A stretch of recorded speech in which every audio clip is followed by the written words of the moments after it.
Court ரெக்யூர்மெண்ட்டில் உள்ள vacancies அனைத்தையும் பார்த்தீங்கன்னா ப்ரியாரிட்டி டர்ன் ரெஜிஸ்ட்ரேஷன் என்னும் விதிமுறைப்படி அந்த ப்ரியாரிட்டி டர்ன் அப்படின்ற ஒரு ப்ரொசீஜரை எப்படி ஃபாலோ பண்ணுறாங்க, அதுக்கப்புறமா சைக்ளிக் ஆர்டர் ரிசர்வேஷன்னா என்ன அப்படின்றத பார்க்குறோம்.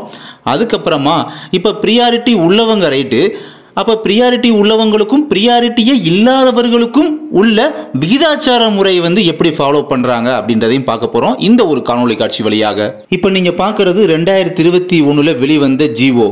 இந்த கவர்மெண்ட் ஆர்டரை பேஸ் பண்ணி தான் எம்எஸ்சி ரெக்ரூட்மெண்ட் போர்டு செயல்படுகிறார்கள். அப்போ இதில் ப்ரியாரிட்டி கேட்டகரிஸுக்கும் நான் ப்ரியாரிட்டி கேட்டகரிஸுக்கும் எவ்வளோ ரேஷியோ இருக்குன்னு பார்த்தீங்கன்னா 1:4 ரேஷியோ அப்படின்றது இருக்குது. அதாவது ஒரு டிஸ்ட்ரிக்டில் 5 வேக்கன்சி இருக்குது அப்படின்னா அந்த இருக்கக்கூடிய 5 வேக்கன்சியில் 4 வேக்கன்சி நான் ப்ரியாரிட்டி கேட்டகரிஸில் இருப்பாங்க, அதில் ஒரே ஒரு வேக்கன்சி மட்டும் ப்ரியாரிட்டி கேட்டகரியில் இருப்பாங்க. இதைத்தான் பார்த்தீங்கன்னா 1:4 ரேஷியோ பேஸ் பண்ணி கண்டினியூவாக ஃபாலோ பண்ணணும் அப்படின்றத இந்த ஜிஓ சொல்லுது. இந்த ஜிஓவை தான் எம்எஸ்சி போர்டுமே செயல்படுத்திக்கிட்டு வர்றாங்க. ஃபர்ஸ்ட் சைக்ளிக் ஆர்டர்னா என்ன? இப்போ ப்ரியாரிட்டி டோட்டலாக 20 ப்ரியாரிட்டியில் P1 P2 P3 இப்படி P20 வரை லாஸ்ட்டாக முடியுதா? இது பார்த்தீங்கன்னா ஒரே சீரீஸாக நம்பர் பிரகாரம் ஒரே ஆர்டராக இருக்குது பார்த்தீங்களா? இதைத்தான் சைக்ளிக் ஆர்டர் சொல்கிறாங்க. சரி, ஓகே. இப்போ இந்த சைக்ளிக் ஆர்டர் படி ப்ரியாரிட்டி டர்ன் அப்படின்ற ஒரு மெத்தடை ஃபாலோ பண்ணணும், அப்படி தான் ஜாபுக்கு கேண்டிடேட்ஸை கன்சிடர் பண்ணணும் அப்படின்ற ஒரு ரூல் சொல்லுது. அப்போ இதில் ப்ரியாரிட்டி டர்ன் அப்படின்னா என்ன? ஒரு சாய்ஸில் ப்ரியாரிட்டி பர்சன்ஸை செலக்ட் பண்ணும்போது அந்த சைக்ளிக் ஆர்டர் படி P1 P2 P3 அப்படின்ற மாதிரி போகும்போது ஃபைனலாக P8 கம்ப்ளீட் ஆகுதுன்னு வச்சுக்கிடுவோம்.